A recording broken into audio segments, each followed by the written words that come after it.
से गुरु महाराज ने कहा कि ये बहुत बड़ा ये मालिक की कृपा दया है कि अभी संत भी तुम्हारे सामने और तुम्हारा मनुष्य शरीर भी सामने है।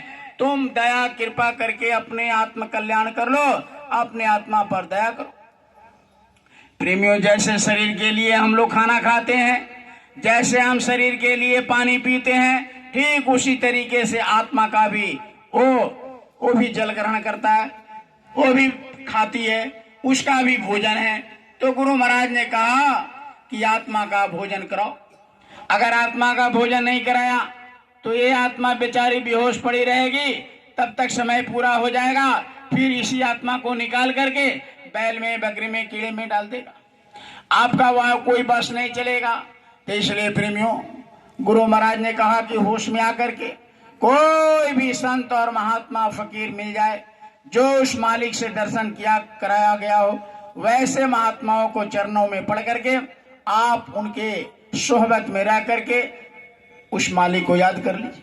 जीते जी मरने के बाद में प्रेमियों किसी का लेटर, पत्री, फोन, टेलीफोन नहीं आया कि मैं स्वर्ग में हूँ, बैकुंठ में हूँ, मैं ईश्वर धाम में हूँ, मैं देवलोक में हूँ या नरक लोक में हूँ।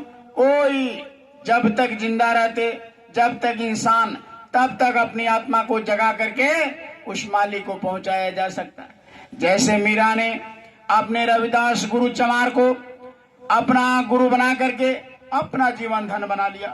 प्रेमियों, जब मीराबाई आई थी तो बड़ा ही यहाँ जातिवाद का बड़ा पसारा था। प्रेमियों, जब मीराबाई आई उस समय बड़ा ऊंच नीच जात पात का था, लेकिन मीरा के पति भोजराज, उनके ससुर जब लड़ाई के मैदान में चले गए और मर गए, बड़ा धक्का लगा। चूंकि वो बेचारी बचपन से कृष्ण भक्त थी, कृष्ण के मंदिर में जाकर के उनका आराधना साधना करना, उनसे प्रेम करना उनका था, बड़ा अनंत भक्ति था। लेकिन प्रेमियों, कृष्ण भगवान ने उन्हें स्वप्न में आकर के जब देखा, जैसे सबरी को भगवान राम ने, ये काल के अवतार थे, लेकिन देखा कि इसकी भक्ति इतना अकाट्य है, अनंत है, उन्होंने कह दिया कि देखो, प्रथम भक्ति संतन कर संगा। हे सबरी, तुम संतों के पास जाओ और जो तुम खोज रही हो या जो तुम जिस लायक हो, मैं वो दे नहीं सकता। तुम्हारी जीवात्मा उस मालिक के घर जाने का, जहां से फिर आना नहीं होता है, वैसे आत्मा, उच्च आत्मा तुम्हारी पुण्य आत्मा हो गई है। तुम वैसे महापुरुष की खोज करो जो उस मालिक के दरबार में आते जाते। मैं तो काल रूप पर दिन गड़बड़ाता, शुभ और अशुभ कर्म फलदाता, मैं तो कर्म का हिसाब करने वाला हूं, अच्छा करने वाले को स्वर्ग दे देता हूं, बुरा करने वाले को नरक दे देता हूं। लेकिन तुम्हारी जो जीवात्मा है, तुम्हारी जो भक्ति है, या प्रेमियों, मेरा ये सबरी को भगवान राम ने कहा कि बड़े ऊंचे तुम्हारी आत्मा, इसलिए तुम कोई संत की खोज करो। तो वही कहा कि प्रथम भक्ति संतन कर संगा, दूजे कथा रति मम प्रसंगा।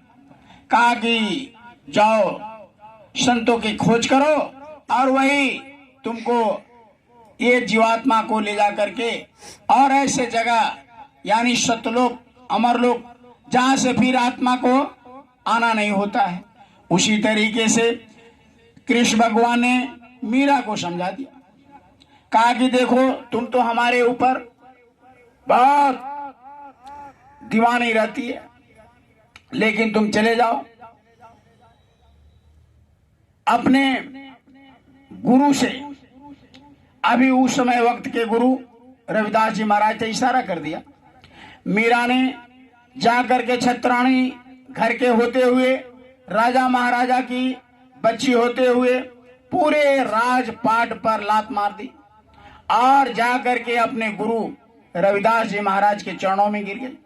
और उस समय इतना जात पात का बखेड़ा था प्रेमियों, फिर भी उन्होंने कुछ नहीं समझा, उन्होंने कुछ नहीं देखा, जात पात पूछे नहीं कोई। हरि को भजसो हरि को, भगवान को भजने वाले को कोई जात पात नहीं होता, प्रभु का कोई जात पात नहीं होता, हवा का कोई जात पात नहीं होता, सूर्य का कोई जात पात नहीं होता, धरती का कोई जात पात नहीं होता।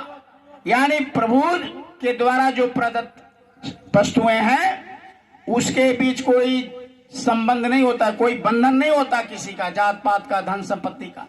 जैसे सूर्य सबके लिए एक, आकाश सबके लिए एक, धरती सबके लिए एक, हवा सबके लिए एक, उसी तरह से प्रेमियों ये भगवान का भजन भी सबके लिए एक है, अलग अलग नहीं है, एक है।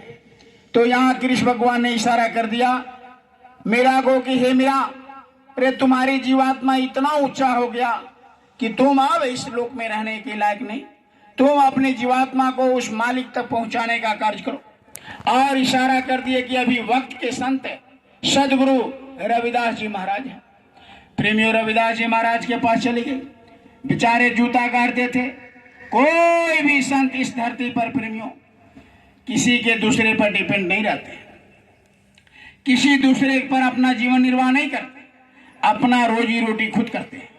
जैसे कबीर साहब ने अपना चादर बुन करके और उसी को बेच करके अपना गुजर बसर करते थे, हमारे गुरु महाराज ने मथुरा आश्रम पर रहते थे और कहते थे कि बच्चे मैं आधे रोटी खाता हूं 24 घंटे में, और वो भी रात आधी रोटी मैं तुम्हारे आश्रम पर सेवा करके खेतों में, सब्जी के खेत में, यानी फौड़ा चला करके और मेहनत करके वो तुम्हारा अदा कर देता। गुरु महाराज ऐसे महापुरुष, तो ऐसे कोई भी, उसी तरह से रविदास जी महाराज प्रेमियों जूता काटते थे, चप्पल सीते थे और उसी से 2 रुपये कमाते थे और उसी से अपने परिवार को चलाते थे। मीरा ने बहुत उच्च पुण्यात्मा थी, देखकर उसको भड़का नहीं, देखकर उसके मन में कोई कुभाव नहीं आया, दंडवत प्रणाम किया और उनसे रास्ता लिया। रास्ता कहते हैं नामदान को, यानी उस मालिक को मिलने का जो रास्ता होता उसी को नामदान कहते। तो संत और महात्मा, दुनिया में सबसे बड़ा जो दान होता है वो नाम का दान होता है। नाम मतलब क्या होता है प्रेमियों? जिस नाम को लिखा कि नाम जपत शिव अमर भयु, नाम जपत जप करके शिव अमर हो गए। कैलाश पर बैठे बैठे नाम का कहा कि नाम के नशा में वो हमेशा 24 घंटे मगन रहते हैं। जिस नाम को लेकर कहा मीरा ने कि पायो जी मैंने नाम रतन धन पायो, बस तू अमलक दिए मेरे सतगुरु, कृपा कियो अपनायो, पायो जी मैंने नाम रतन धन पायो। वैसे नाम, दुनिया का कोई दौलत, दुनिया का कोई धन, दुनिया का कोई संपत्ति उस नाम का मुकाबला नहीं कर सकता। वो नाम पा करके मीरा रात रात भर सुमरन ध्यान भजन करने लगी, भजन ध्यान करने लगी। प्रेमियों, लिखा मीरा अपने डायरी में कि जिस दिन माली का दर्शन नहीं होता, जिस दिन ध्यान बैठते और गुरु का दर्शन नहीं होता तो उस दिन आंख दुखता। कहा कि दरस बिन दुख न लागे ने, एक टक टकी पंथ निहारू, भई छह मासी रैन, दरस बिन दुख न लगे। कहते हैं कि रात रात भर नींद नहीं आवे, यानी रात रात भर नींद नहीं आते, और बेचारी उस अपने गुरु की याद में, गुरु के टकटकी में कितने 6 मास बीत गए, दर्शन नहीं जब होते थे तो इतना रोती थी। कहते कि दरस बने बरसन लागे नैन, इतना जैसे बदरी भादों में बरसते ना बादल, वैसे मीरा कहती है कि हमारे गुरु के जब दर्शन नहीं होते हैं तो आंख ऐसे बरसते जैसे बादल भादों के महीने में बरसते हैं। तो इस तरह प्रेमियों उस मालिक को पाने वाले ने इस तरह से भक्ति किया। भक्ति कोई खेल तमाशा नहीं है, कोई ड्रामा नहीं है, कोई मनोरंजन नहीं है। आज सारे व्रत को, सारे तीर्थ को, सारे पूजा पाठ को एक मनोरंजन, कोई उसका महत्व नहीं। हमारे